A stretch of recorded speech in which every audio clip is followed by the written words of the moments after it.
Bonjour monsieur. Bonjour. Donc un vin qui a obtenu une médaille d'or, Oui. un champagne. Le champagne, pas facile pour le public quand même de faire la différence entre les différents champagnes qu'il y a.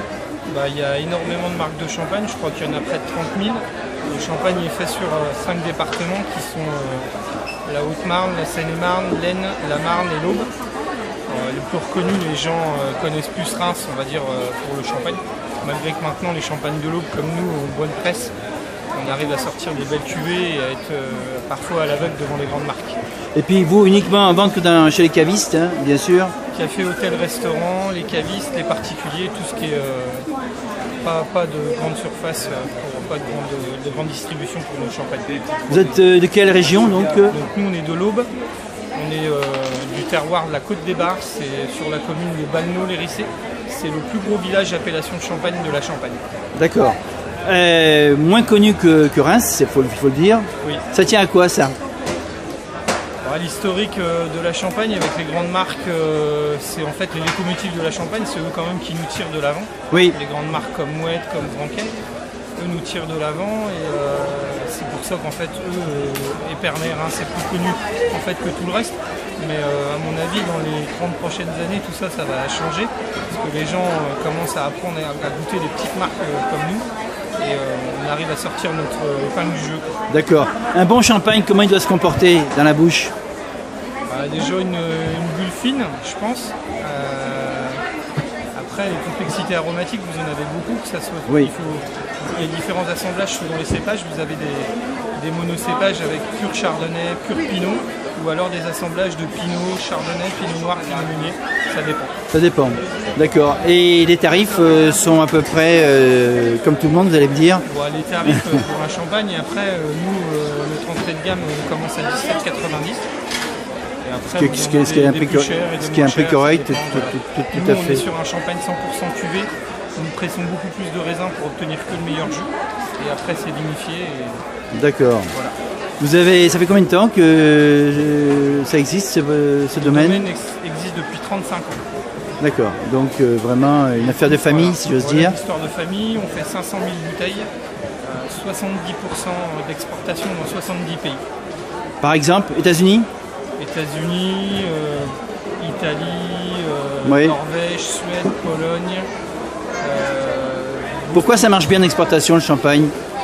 Parce que déjà l'Angleterre qui est notre premier marché, l'Angleterre est le deuxième pays consommateur de champagne et dans le monde il n'y a que de champagne que la Champagne, donc oui, on va dire... par rapport au vin, disons ça s'exporte mieux. Voilà.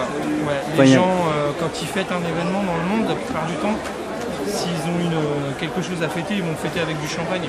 C'est ça, donc ça reste une tradition. Voilà, c'est une tradition, on a la chance d'avoir encore cette tradition, il faut savoir la préserver parce que c'est quand même très important. Et malgré maintenant avec les nouveaux marchés qui arrivent comme la Chine et le Japon, si les Chinois commençaient à boire une bouteille de champagne par personne, on n'aurait jamais assez de champagne puisqu'on produit 300 millions de bouteilles de champagne à l'année et les Chinois sont 1 milliard.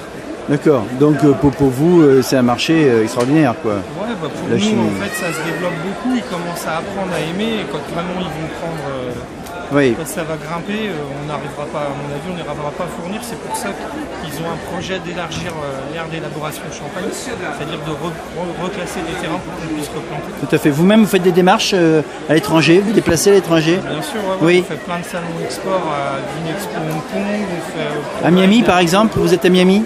À Miami, on a... Floride? En Floride, on a quelqu'un qui nous représente sur place, qui fait des salons et qui présente nos vins. Et qui présente vos vins, d'accord, ok. Et il faut compter combien à peu près en export? C'est plus cher, non, en exportation? En export, ouais, je crois qu'une bouteille tourne autour des $30 à peu près. Ça fait disons une majoration de combien? x2. x2 généralement, ouais. Le transport plus la marge de l'importateur, le distributeur qui reprend sa marge derrière, compter à peu près x2. Champagne, c'est la France, il n'y a pas encore de champagne californien. Non, ça reste français. Même si on transforme, même si on met des cépages là-bas. On n'a pas le droit d'appeler un champagne qui n'est pas fait dans l'aire d'appellation champagne. C'est ça la chance. C'est ça la chance et c'est pour ça que le CIVC nous défend bien sur ce point, c'est-à-dire qu'il protège l'appellation. Et à chaque fois qu'il y a quelqu'un qui marque le mot champagne, que ce soit sur un parfum, comme ça avait été fait, ou sur un crément ou un mousseux d'un autre pays, il intervient et normalement ça s'arrête. Merci monsieur.